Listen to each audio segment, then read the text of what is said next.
In 2010, I graduated from law school as a freshly minted human rights attorney. I visited my sister in her home in Beit Omar, which is a village in Hebron. Sitting atop a hill, their beautiful home was surrounded by 3 Israeli settlements. I woke up in the middle of the night with my nephew and brother-in-law standing next to me. They'd spotted several laser pointers pointing into the house from one of the settlements that are nearby, and when I asked them what was happening, they told me to stay lying in bed because this was often a game that settlers played with them. The quote game was laser pointers from sniper rifles in the house at all times so that they knew that they could take a shot whenever they wanted. That same night, a group of young Israeli soldiers came into the house, took all of the men outside, and trapped all of the women and children inside of the house. They lined us all up on our knees next to a wall with our hands behind our back.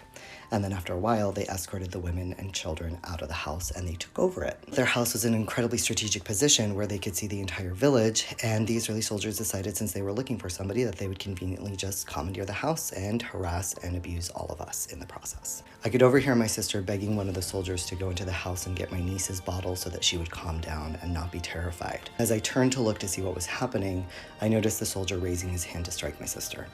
I honestly didn't think, I just reacted, and I charged him. After tackling the soldier down, I was taken to the garden nearby by myself and put down on my knees. He commanded that I open my mouth and proceeded to shove his semi-automatic weapon all the way down my throat to the point where I was gagging.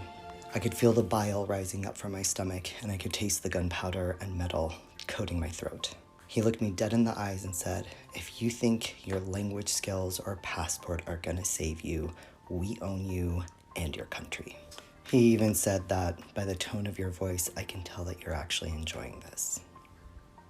It was by the grace of God and his commanding officer that I didn't die that night, but I think about it every day.